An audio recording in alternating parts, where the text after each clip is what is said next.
Sir ఇప్పుడు మీరు అన్నారు కదా బీటెక్ వైపే చాలా మంది అంటే మొగ్గు చూపిస్తున్నారు. చాలా మంది కోర్ బ్రాంచెస్ కూడా ఇప్పుడు ఈసీ కానీ లేకపోతే ట్రిపుల్ ఈ కానీ వాటి జోలికి కూడా వెళ్ళట్లా.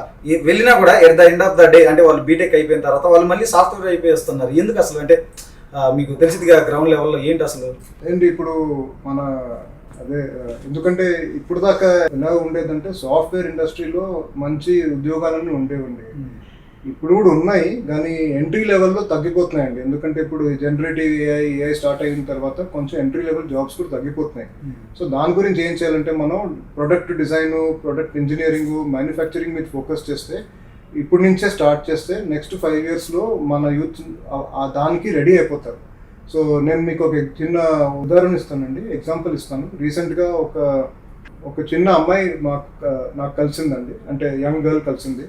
సో నార్మల్గా ఏంటంటే యంగ్ స్టూడెంట్స్ నన్ను కలిసినప్పుడు వాళ్ళందరూ ఏమంటుంటే మా దగ్గర యాప్ ఐడియా ఉంది, మా దగ్గర సాఫ్ట్వేర్ ఐడియా ఉంది.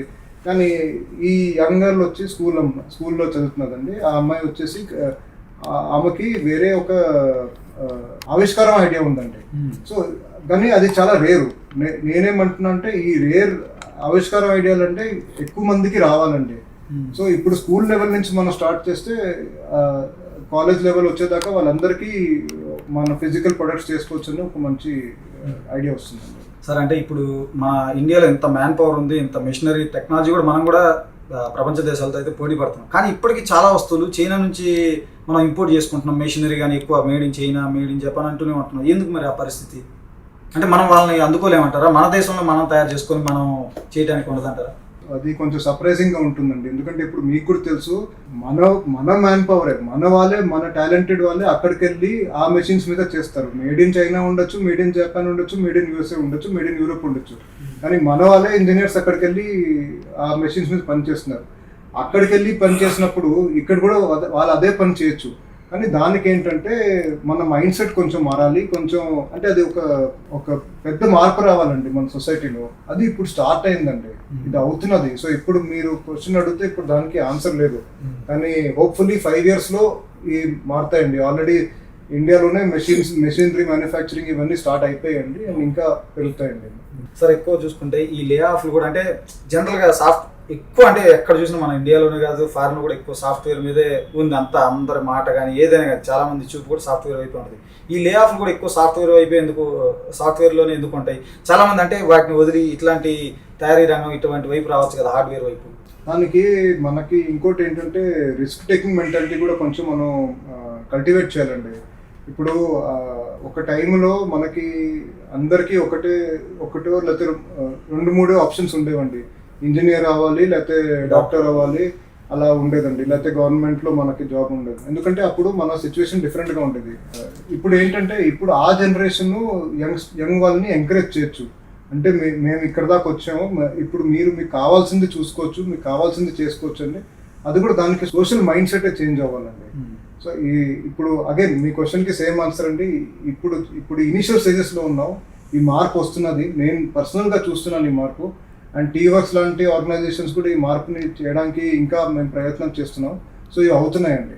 సార్ ఇప్పుడు ఒక ఆలోచనతో ఇక్కడికి వచ్చి దాన్ని ఆవిష్కరిస్తాను, దాన్ని పేటెంట్ రైట్స్ మీరు ఎట్లా ఇస్తారు ఏంటి? అసలు దానికి పేటెంట్ రైట్స్ అసలు ఉంటాయా? ఇస్తారా?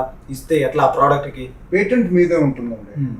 అది కూడా అంతా మీ ద్వారా మీరే చేస్తారా? మేము సపోర్ట్ చేయగలుగుతాం. అంటే ఇప్పుడు మేము మిమ్మల్ని గైడ్ చేయగలుగుతాం పేటెంట్ ఎలా చేసుకోవాలంటే, బట్ దానికి స్పెషల్లీగా మేము పేటెంట్గా మేము చేయమండి. కానీ మేము గైడ్ చేయగలుగుతాం. అంటే మీరు ఎలా తీసుకోవాలి, ఎక్కడికి వెళ్ళాలి, ఎవరిని కాంటాక్ట్ అవ్వాలి, ఇవన్నీ మేము గైడ్ చేయగలుగుతాం. Okay sir. అంటే ఈ ఉద్యోగాల కోసం మనం చూస్తూ ఉన్నాం, చాలామంది ప్రొఫైల్స్ పట్టుకొని తిరుగుతున్నారు కంపెనీలు ఏమిట. చాలామంది అంటే చేస్తున్న వాళ్ళు ఎంతమంది ఉన్నారు, దానికన్నా రెట్టింపు బయట ఉన్నారు. ఎవ్రీ ఇయర్ మనం చూస్తూనే ఉంటాం. అటు డిగ్రీ బ్యాక్గ్రౌండ్ నుంచి కానీ లేదా బీటెక్ బ్యాక్గ్రౌండ్ నుంచి కానీ చాలామంది వస్తూ ఉంటారు. అలాంటి వాళ్ళకి మీరు ఇచ్చే సలహా ఏంటి? అంటే ఒక సాఫ్ట్వేరే కాదు, లేకపోతే ఒక పలానా జాబే కాదు, ఇంకా ఇట్లా చాలా ఉన్నాయి టీవర్క్స్, వీటిని యూజ్ చేసుకుని అలాంటి వాళ్ళకి మీరు ఇచ్చే సలహా ఏంటి?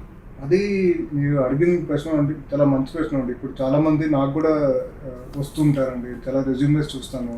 అంటే ఫ్రెషర్స్కి, కానీ అందరు రెజ్యూమెస్ సేమ్ ఉంటుందండి. ఒకళ్ళో ఇద్దరు డిఫరెంట్గా ఎలా కనిపిస్తుందంటే వాళ్ళు సరే కాలేజ్ అంటే అందరూ కాలేజ్కి వెళ్తారండి, 3 years కాలేజ్కి వెళ్తారు, 4 years కాలేజ్ వెళ్తారు, అందరూ ఒకటే సబ్జెక్ట్ని చదువుకుంటారు. కానీ కొంతమంది ఏం చేస్తారంటే వాళ్ళ టైంలో, ఇప్పుడు మన దగ్గర ఒక పెద్ద చాలా పవర్ఫుల్ టూల్ ఉందండి మన దగ్గర, అన్ని ఇంటర్నెట్ అంటారు. ఇప్పుడు మనం ఇంటర్నెట్ను ఎలా యూజ్ చేయాలంటే అది మన వైపు ఉంటుందండి.